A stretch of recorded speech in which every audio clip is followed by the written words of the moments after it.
అన్ని రంగాల కార్మికులకు ప్రభుత్వం అండగా ఉంటుందన్నారు కార్మిక శాఖ మంత్రి వివేక్ వెంకటస్వామి. ప్రభుత్వ ఆధ్వర్యంలో రవీంద్ర భారతిలో మేడే వేడుకలు ఘనంగా జరిగాయి. కార్మికులకు శ్రమశక్తి అవార్డులు అందించారు. వచ్చే ఏడాది నుంచి పీజీఆర్ పేరుతో లైఫ్ టైం అచీవ్మెంట్ అవార్డులు ఇస్తామని ప్రకటించారు. ఉద్యోగ అవకాశాలు కల్పించేందుకు కార్మిక శాఖ ఎంతో కృషి చేస్తోందన్నారు మంత్రి వివేక్.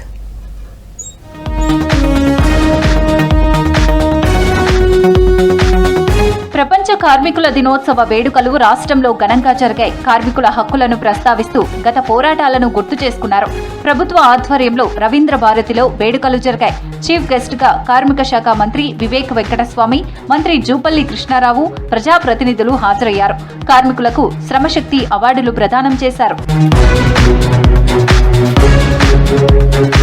తెలంగాణలో అన్ని రంగాల కార్మికులకు ప్రభుత్వం అండగా ఉంటుందని అన్నారు రాష్ట్ర కార్మిక, ఉపాధి, మైనింగ్ శాఖల మంత్రి వివేక్ వెంకటస్వామి.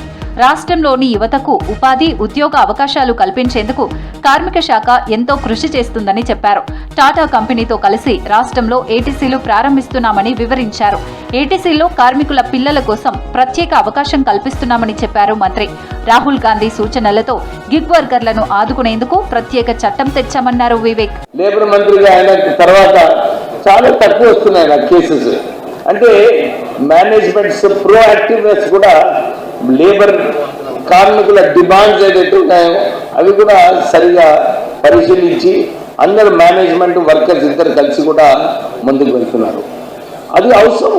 వచ్చే ఏడాది నుంచి పి జనార్దన రెడ్డి పేరుతో అవార్డు ఇస్తామని ప్రకటించారు మంత్రి వివేక్ వెంకటస్వామి. సీఎం రేవంత్ రెడ్డితో మాట్లాడి లైఫ్ టైం అచీవ్మెంట్ అవార్డు ఇస్తామని తెలిపారు. పీజేఆర్ కుమార్తె విజయారెడ్డి, మాజీ ఎమ్మెల్సీ రాములు నాయక్ పీజేఆర్ పేరుపై అవార్డులు ఇవ్వాలని కోరడంతో స్పందించారు మంత్రి వివేక్. కార్మికులకు పీజేఆర్ చేసిన సేవలు మరవలేనివన్నారు. తెలంగాణ ఏర్పాటుకు పి జనార్దన రెడ్డి కృషి చేశారని గుర్తు చేశారు. కార్మికులకు హక్కులను కల్పించడంలో పీజేఆర్ ఎప్పుడూ ముందుండేవారన్నారు మంత్రి వివేక్.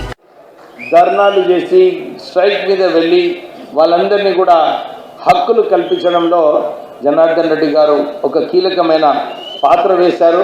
మొన్న విజయారెడ్డి గారు, రాములు నాయక్ గారు వాళ్ళిద్దరు కూడా వచ్చి సార్ ఒక లైఫ్ టైం అచీవ్మెంట్ అవార్డు వారి పేరులో స్థాపించేది అవసరం ఉన్నదని చెప్పి వారు రిప్రజెంటేషన్ ఇవ్వడం జరిగింది. కార్మికుల కోసం అనేక చట్టాలు తీసుకొస్తున్నామన్నారు మంత్రి జూపల్లి కృష్ణారావు. చట్టాలు ఎన్ని చేసినా మన ఆలోచనల్లో పరివర్తన రానంత వరకు ఉపయోగం ఉండదన్నారు. చేసిన చట్టాలు సమర్థంగా అమలు చేస్తేనే కార్మికులకు మేలన్నారు జూపల్లి. ఉన్నటువంటి నిధులు ఏవైతే ఆ యొక్క లేబర్కి కావాల్సిన రకరకాల వెల్ఫేర్ యాక్టివిటీస్, హెల్త్ ఇష్యూస్ కావచ్చు రకరకాల, సో వాటికి ఏ సంవత్సరానికి ఆల్రెడీ అయితే లెఫ్ట్ ఓవర్ బ్యాలెన్స్ ఇచ్చినాయో ఎవ్రీ ఫైనాన్షియల్ ఇయర్ లో మొత్తం ఖర్చు అయ్యే విధంగా కార్మికుల కోసం హక్కులు కల్పించింది అంబేద్కరేనని గుర్తు చేశారు పెద్దపల్లి ఎంపీ గడ్డం వంశీకృష్ణ. సింగరేణి కార్మికులు ఆనాడు కష్టాల్లో ఉంటే వారికి మేలు చేసేలా కాకా కృషి చేశారన్నారు. సింగరేణి కార్మికుల పెన్షన్ పెంచాలని పార్లమెంట్లో గట్టిగా పోరాడుతున్నానన్నారు ఎంపీ వంశీ. కాకా వెంకటస్వామి సింగరేణి సంస్థను కాపాడారన్నారు ఎమ్మెల్యే వినోద్. తమ తండ్రి కాకా మార్గదర్శనంలోనే తాము ఈ స్థాయిలో ఉన్నామన్నారు. ప్రతిసారి నాకు అవకాశం వచ్చినప్పుడు ఈ పెన్షన్ పెంచాలా, 10,000 రూపాయలు చేయాలని చెప్పి పార్లమెంట్లో కూడా నేను గట్టిగా వాళ్ళని ప్రశ్నిస్తున్నాను. ఇది పెంచేదాకా నేను కాకాని పూర్తిగా తీసుకొని ఖచ్చితంగా నేను కొట్లాడి పెన్షన్ పెరిగేటట్టు నేను ప్రయత్నిస్తానని చెప్పి మళ్ళొకసారి మీ అందరికీ తెలియజేస్తున్నాను. అంటే బీఆర్ఎఫ్ఆర్ కింద పోకముందు పెద్దలు నరసింహరావు గారి దగ్గర పోయి సంతకం పెట్టించి 24 గంటలలో ఎన్టీపీసీ నుంచి అప్పు తీసుకొని సింగరేణిని కాపాడిన ఘనత, అప్పుడు 1,20,000 మంది ఉన్న వర్కర్లను ఉన్న కంపెనీని కాపాడింది పెద్దలు వెంకటస్వామి గారని మీ అందరికీ మనవి చేసుకుంటున్న చూడాలి. పీజేఆర్ అచీవ్మెంట్ అవార్డు ప్రకటించడం గొప్ప విషయమన్నారు మాజీ ఎమ్మెల్సీ రాములు నాయక్. కాంగ్రెస్ నేత విజయారెడ్డి, ముఖ్యమంత్రి రేవంత్, మంత్రి వివేక్ కు ప్రత్యేక ధన్యవాదాలన్నారు. మేడే ఉత్సవాలు జరిగినన్ని రోజులు పీజేఆర్ అవార్డులు ఉంటాయన్నారు. రాబోయే తరాలకు ఓ ఉదాహరణగా పీజేఆర్ ఉంటారన్నారు విజయారెడ్డి. ఎన్ని రోజులు మేడే జరుపుకుంటామో భారతదేశంలో, తెలంగాణలో అన్ని రోజులు పీజేఆర్ అచీవ్మెంట్ అవార్డుని ఇవాళ ప్రకటించడంతో ఇవాళ చాలా గొప్ప పని చేయడం జరిగింది. ఒక life time achievement award PGR గారి పేరు మీద ఇవ్వాలని ఉద్దేశంతో మేము వివేక్ గారికి, మన లేబర్ మినిస్టర్ అయిన గడ్డం వివేక్ అన్న గారికి, అదేవిధంగా ముఖ్యమంత్రి రేవంత్ రెడ్డి గారి దృష్టికి తీసుకొని వెళ్ళాం. ఇమీడియట్గా స్పందించారు. కష్టం చేసే ప్రతి చేతి విలువను గుర్తించి సమానత్వం, న్యాయం, గౌరవం కోసం కలిసి ముందుకు సాగుతామని పిలుపునిచ్చారు సీఎం రేవంత్ రెడ్డి. అసంఘటిత రంగంలో పనిచేస్తున్న గిగ్ వర్కర్ల సంక్షేమం కోసం 5 లక్షల ప్రమాద బీమా అమలు చేశామని చెప్పారు. ఎన్నో ఏళ్లుగా పెండింగ్ లో ఉన్న కారుణ్య నియామకాలను భర్తీ చేశామన్నారు. సింగరేణి కార్మికులకు దసరా, దీపావళి పండుగకు ముందే బోనస్ ఇచ్చామని చెప్పారు. ఆర్టీసీని కాపాడుకోవాల్సిన బాధ్యత కార్మికులపైనే ఉందన్నారు సీఎం రేవంత్ రెడ్డి. తమ సమస్యల పరిష్కారానికి కృషి చేసిన ముఖ్యమంత్రి రేవంత్ రెడ్డికి ఆయన నివాసంలో కలిసి ప్రత్యేక ధన్యవాదాలు తెలిపారు. 3 రోజుల ఆర్టీసీ సమ్మెను పెయిడ్ హాలిడేగా ప్రకటించి కేసుల ఎత్తివేతకు సీఎం ఓకే చెప్పారు. మీరు మేము కలిస్తేనే ప్రభుత్వమని, ఖర్చులు తగ్గించుకుంటే ఆర్టీసీ లాభాల్లోకి వెళ్తుందని సూచించారు రేవంత్ రెడ్డి.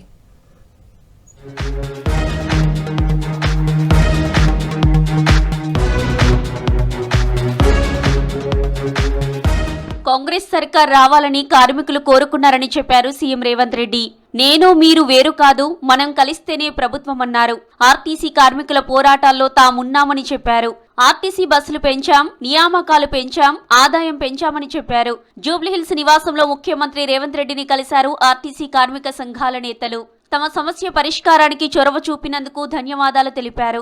కార్మికులు పట్టుదలతో పనిచేయడం వల్లే ఆర్టీసీ దేశంలోనే గొప్ప సంస్థగా నిలిచిందన్నారు రేవంత్. రాజకీయ ప్రభావానికి లోనైతే సంస్థకు నష్టం జరుగుతుందని చెప్పారు.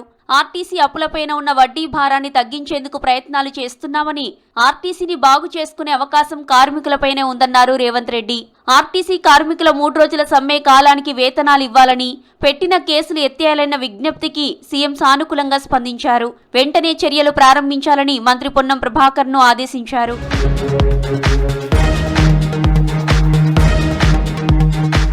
కార్మికుల హక్కులు కాపాడడంలో కాంగ్రెస్ ఎప్పుడూ ముందుంటుందన్నారు డిప్యూటీ సీఎం భట్టి విక్రమార్క. నల్గొండ జిల్లా మిర్యాలగూడలో పర్యటించిన భట్టి మేడే వేడుకల్లో పాల్గొన్నారు. మున్సిపల్, ఆర్టీసీ కార్మికులతో కలిసి సహపంక్తి భోజనం చేశారు. ఆర్టీసీ కార్మికుల సమస్యలు పరిష్కరించేందుకు ఇప్పటికే సర్కారు చర్యలు ప్రారంభించిందన్నారు భట్టి. భారతదేశంలో మహానుభావుడు డాక్టర్ బాబాసాహెబ్ అంబేద్కర్ మహారాష్ట్రలో జన్మించి ఆ తర్వాత క్రమంలో ఆయన నాయకత్వంలో ఈ దేశంలో కార్మికుల కోసం అనేక చట్టాలు తీసుకురాబడ్డారు. కమర్షియల్ గ్యాస్ ధరల పెంపుపై ఆగ్రహం వ్యక్తం చేశారు సివిల్ సప్లై శాఖ మంత్రి ఉత్తమ్ కుమార్ రెడ్డి. సామాన్యుడిపై మోయలేని భారం వేశారని మండిపడ్డారు. కమర్షియల్ సిలిండర్పై 993 రూపాయలు పెంచడంతో చిన్న వ్యాపారులపై పెను ప్రభావం పడుతుందని చెప్పారు. బంగాల్ ఎన్నికలు కాగానే ప్రజలపై ధరల భారం మోపుతున్నారన్నారు Uttam. It is very unfortunate that the government of India has increased the prices of commercial LPG cylinders by 993 rupees, almost 1000 rupees. That means by about 30-35% they have increased the price of the 19 kg LPG cylinder which is used in hotels, cafes, restaurants, small businesses, street vendors, etc. విద్యార్థుల్లో సృజనాత్మకతను వెలికి తీసేందుకే tea fibre ద్వారా super summer camp ఏర్పాటు చేశామన్నారు రాష్ట్ర IT శాఖ మంత్రి శ్రీధర్ బాబు. విద్యార్థులకు అధునాతన సాంకేతిక పరిజ్ఞానాన్ని అందజేయాలని సూపర్ సమ్మర్ క్యాంప్ ఏర్పాటు చేశామన్నారు. పెద్దపల్లి జిల్లా మంథనిలోని ప్రభుత్వ బాలికల ఉన్నత పాఠశాలలో ఏర్పాటు చేసిన సూపర్ సమ్మర్ క్యాంపును పరిశీలించారు మంత్రి శ్రీధర్ బాబు. ఆలోచన విధానం చూస్తూ ఉంటే, వారికి ఉన్న సృజనాత్మకమైన, వారికి ఉన్న కళ ఆలోచనలు చూస్తూ ఉంటే, రేపు రాబోయే కాలంలో మొత్తం యావత్ ప్రపంచానికే ఒక ఆదర్శనీయంగా ఒక సూపర్ ఇంజనీర్గాను, ఒక సూపర్ ఆస్ట్రోనాట్గాను, రేపు రాబోయే కాలంలో ఈ కంప్యూటర్ యుగంలో ముందుకెళ్లే ప్రయత్నంలో ఈరోజు ఇక్కడ చూపెడతా ఉన్న రోబోటిక్ పరంగా సెన్సార్స్ను ఉపయోగించుకొని మూన్ ల్యాండర్ని ఇక్కడ తయారు చేయడం. విద్యారంగ పటిష్టతకు, యువతకు ఉద్యోగావకాశాల కల్పనకు ప్రభుత్వం చిత్తశుద్ధిగా ఉందన్నారు మంత్రి వాకిటి శ్రీహరి. మహబూబ్ నగర్ లో పర్యటించిన మంత్రి శిల్పారామంలో మెగా జాబ్ మేళా ప్రారంభించారు. యువత ప్రభుత్వ ఉద్యోగాలే కాకుండా ప్రైవేటు రంగాల్లో కూడా మంచి ఉద్యోగాలు సాధించొచ్చని చెప్పారు. 3 నెలలకోసారి జాబ్ మేళా నిర్వహిస్తామని చెప్పారు. 3500 ఉద్యోగాలు ఇవ్వాలనే ఒక సంకల్పంతో ఈ కార్యక్రమాన్ని తీసుకున్నాం. విద్యా రంగాన్ని పరిగిలు తొక్కించి ఆ రంగం ద్వారా వచ్చిన తర్వాత విద్యార్థులకు ఉద్యోగాల కల్పన కూడా కల్పించే ఆలోచన మన ప్రియతమ ముఖ్యమంత్రి గారికి ఉందన్న మాట మీ అందరికీ తెలియజేస్తా ఉన్నా. నిత్యం రాజకీయాల్లో బిజీగా ఉండే మంత్రి సీతక్క కాసేపు ఉపాధి హామీ కూలీ అవతారం ఎత్తారు. ఉపాధి హామీ కూలీలతో కలిసి పనిచేశారు. ములుగు జిల్లా కేసాపూర్ టూర్లో భాగంగా గడ్డపారతో మట్టి తవ్వారు మంత్రి సీతక్క. ఆ తర్వాత కూలీల సమస్యలను అడిగి తెలుసుకున్నారు. వారికి మజ్జిగ ప్యాకెట్లు పంపిణీ చేశారు. కాంగ్రెస్ పార్టీ నరేగా స్కీమ్ తీసుకొచ్చిందన్నారు మంత్రి సీతక్క.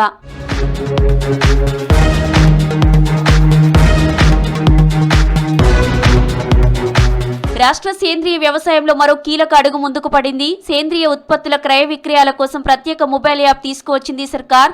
మే 4న టీజీ ఆర్గానిక్స్ యాప్ను ప్రారంభించనున్నారు మంత్రి తుమ్మల నాగేశ్వరరావు. దేశంలో కమర్షియల్ గ్యాస్ సిలిండర్ల ధరను భారీగా పెంచింది కేంద్రం. ఎన్నికలు ముగిసిన రెండో రోజే భారీగా రేట్లు పెంచేసింది. గతంలో లేనంతగా ఒకేసారి 993 రూపాయలు పెంచింది. దీనిపై దేశవ్యాప్తంగా తీవ్ర విమర్శలు వస్తున్నాయి. మేడే కానుకగా సామాన్యులకు ప్రధాని మోదీ ఇచ్చిన గిఫ్ట్ కమర్షియల్ గ్యాస్ సిలిండర్ ధర పెంపు అని రాహుల్ గాంధీ అన్నారు. ధరల పెంపు కేంద్రం చేతిలో ఉండదని చెబుతున్నారు బీజేపీ లీడర్లు.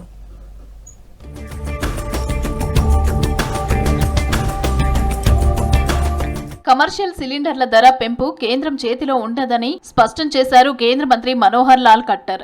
అంతర్జాతీయ మార్కెట్లపై ధరల పెరుగుదల ఆధారపడి ఉంటుందని చెప్పారు.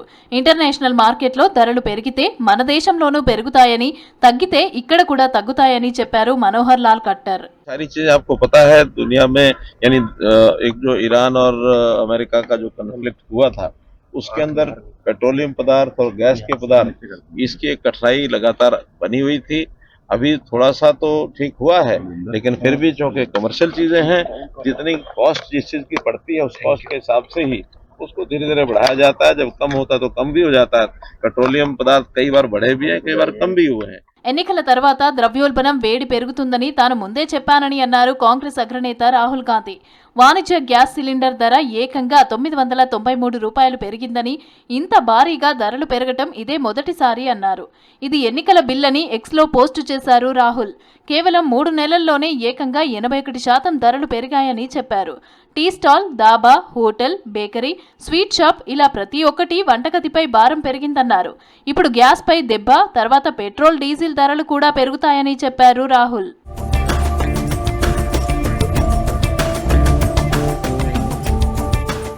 అంతర్జాతీయ కార్మిక దినోత్సవం సందర్భంగా ప్రధాని మోదీ ప్రజలకు ఇచ్చిన బహుమతి కమర్షియల్ గ్యాస్ ధర పెంపు అని అన్నారు కర్ణాటక సీఎం సిద్ధరామయ్య. ప్రజలకు ఇది వెన్నుపోటు పొడవడమేనని ఫైర్ అయ్యారు డిప్యూటీ సీఎం డీకే శివకుమార్. సామాన్యులను కేంద్రం మోసం చేసిందని మండిపడ్డారు. ఎన్నికల తర్వాత ధరల పెరుగుదల ఊహించిందే అన్నారు. ధరల పెంపును కేంద్రం వెనక్కి తీసుకునేలా ఆందోళన చేస్తామన్నారు నేతలు. Gas price will include all common man.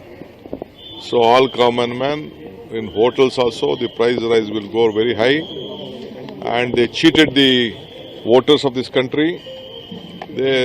We knew that they are going to rise this.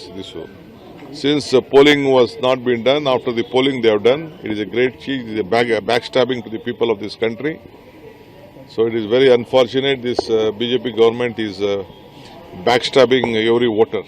Rahul Gandhi మాట ప్రకారమే ఎన్నికల తర్వాత కేంద్రం ధరలను పెంచుతోందని మండిపడ్డారు కాంగ్రెస్ నేత సచిన్ పైలట్. కమర్షియల్ సిలిండర్ ధరలు ఒక్క రోజులో 993 రూపాయలు పెంచడం దారుణమని అన్నారు.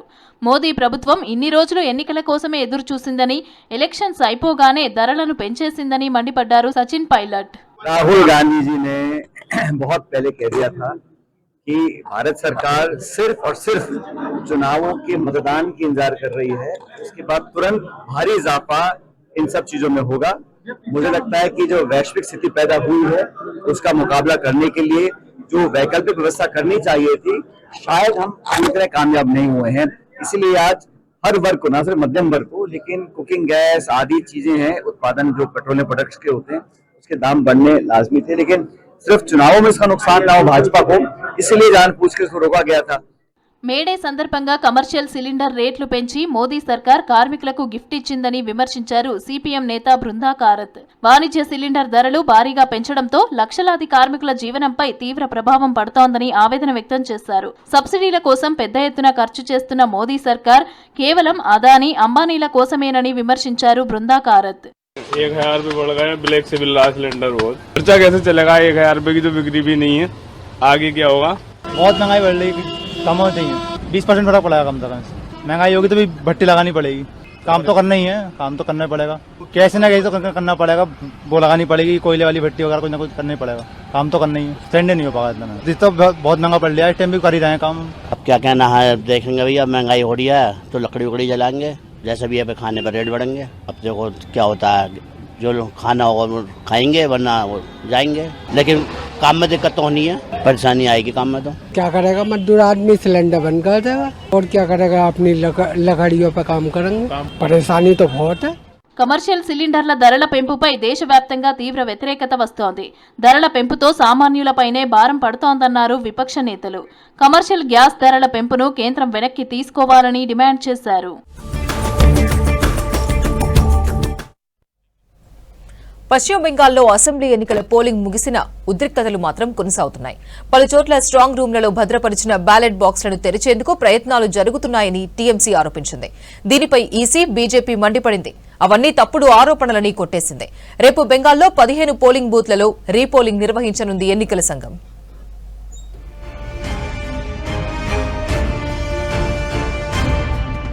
బెంగాల్ అసెంబ్లీ ఎన్నికల ఫలితాల ముందు కోల్కతాలో అర్ధరాత్రి హై డ్రామా జరిగింది.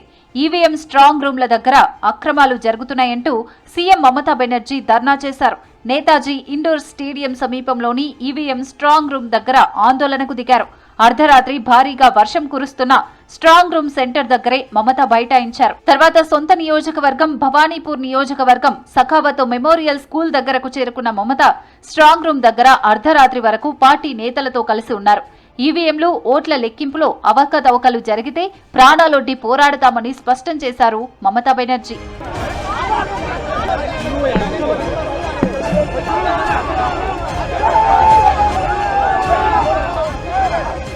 ఈసీ, బీజేపీ కుమ్మక్కై పోస్టల్ బ్యాలెట్ బాక్సులను, ఈసీఎంలను అనధికారికంగా తెరిచి ఫలితాలను తారుమారు చేసేందుకు యత్నిస్తున్నాయని ఆరోపించింది టీఎంసీ. ఇందుకు సంబంధించిన సీసీ ఫుటేజ్ బయటకొచ్చినట్లు ఆ పార్టీ నేతలంటున్నారు. కోల్కతాలోని నేతాజీ ఇండోర్ స్టేడియంలోని ఈవీఎం స్ట్రాంగ్ రూమ్ బయట అర్ధరాత్రి వరకు ఉద్రిక్తతలు కంటిన్యూ అయ్యాయి. టీఎంసీ నేతలు ధర్నాకు దిగడంతో పోలీసు బలగాలను భారీగా మోహరించారు.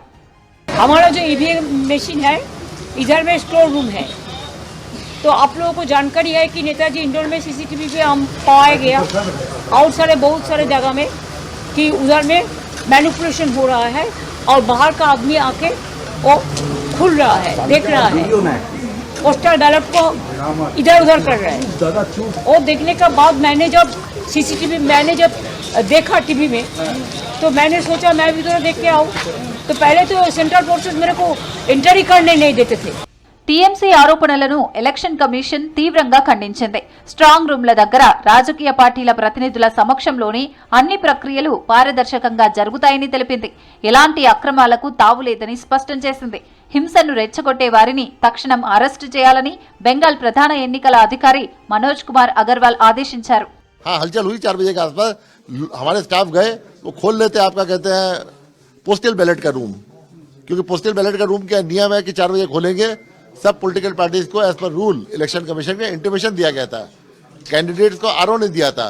आपको आना चाहिए था वहाँ पे आते आप जो है और आपके सामने खोला जाता, वरना 4 बजे खोल के कॉरिडोर में खाली वो सजा रहे थे कि और 7 डिस्ट्रिक्ट का जो है वो जाएगा वहाँ पे. कल 12 पहुँचना है, 12 बजे तक वहाँ एक्सचेंज होगा, उसके लिए तैयारी कर रहे थे वो आज. కోల్కతాలో ఈవీఎం స్ట్రాంగ్ రూమ్ల దగ్గర సీఎం మమతా బెనర్జీ ధర్నాపై బీజేపీ నేతలు మండిపడ్డారు. టీఎంసీ ఆరోపణలను బీజేపీ నేత తాపస్ రాయ్ ఖండించారు. ఓటమి భయంతోనే తృణమూల్ కాంగ్రెస్ నేతలు డ్రామాలు చేస్తున్నారని మండిపడ్డారు. టీఎంసీ నిరసనలకు పోటీగా బీజేపీ నేతలు ఆందోళన చేశారు.